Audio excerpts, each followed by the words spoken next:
left my phone recording while I slept. When I checked the video, I was horrified. My girlfriend moved out when she heard what I said in my sleep last night. She hasn't spoken to me since. I didn't quite understand why she left. She didn't tell me what I said, but I love her, so I wanted to give her space. If only I'd known the terrifying things I was doing flash forward a week to now. I decided to download one of those free apps that basically turns your phone into a microphone. My girlfriend was still at her mother's house, and I was missing her so much by this point, so I needed to find out what I was saying in my sleep. I set it face up on my nightstand and let it record for the whole night. I assumed maybe I was snoring loudly or sleep-talking a few words, but I never could have imagined how much worse it actually was. The next morning, I thought it'd be easier to listen to it while I was at work with headphones, multitask and all. The first night was pretty boring. I got one of the free apps that doesn't record only when there's sound. It just records non-stop. But there was nothing on the first night, which was weird, since my girlfriend said I was unbearably loud. So the second night, I did the same thing. Set it on my nightstand, listened to it at work, and after a lot of fast-forwarding, I found one spot where I was mumbling something totally incoherent. It actually made me laugh, and I wondered what I was dreaming. There really wasn't anything that I thought would keep her up at night,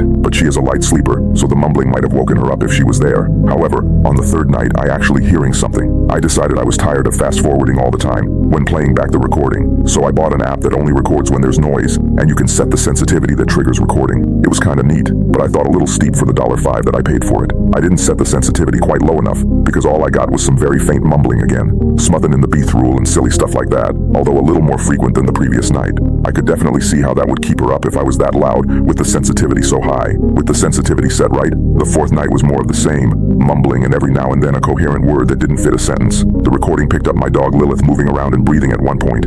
It made me chuckle that she's such a mouth breather. But again, it was one more thing to keep my girlfriend awake. I texted her after that night to see how she was doing and let her know I was recording myself at night so I could better understand why she has a hard time sleeping around me. "Hey, sweetie, how have you been? How's your mom?" I asked her. She replied, "Hey, Reland, I've been good. She is good too." I texted again saying, "I just wanted to let you know I've been recording myself at night, so I know why you haven't been able to sleep." But a whole 5 minutes went by with no response. She was replying instantly before, so I texted again. I know that probably sounds creepy. I just wanted to show I'm trying to do something about it. I never got a reply to any of my last few messages. I figured I weirded her out with the night recordings, but wasn't going to overthink it. I set my phone up for the 5th night, but forgot to listen to it while I was getting ready in the morning. I was already in the car on my way to work when I thought of it, so I just waited till I was at work. I was sitting at my desk with a headphone in one ear. There was a pretty long recording compared to the other nights. I bet my dumb dog was breathing right next to the phone all night. Right away, guess what I heard? Big old breathes from none other than Lilith. I had to laugh. Here I thought I was talking in my sleep, and it was just my dog snoring that was keeping my girlfriend awake. In the middle of the recording, I got a text from her.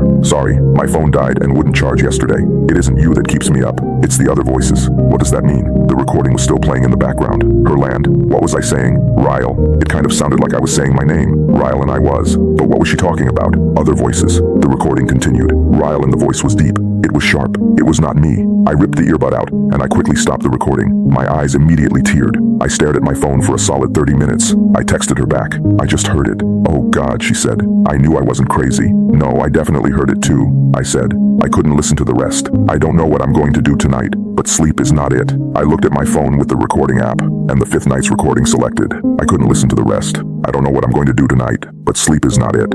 I looked at my phone with the recording app and the 5th night's recording selected. I couldn't listen to the rest. I don't know what I'm going to do tonight, but sleep is not it. I looked at my phone with the recording app and the 5th night's recording selected.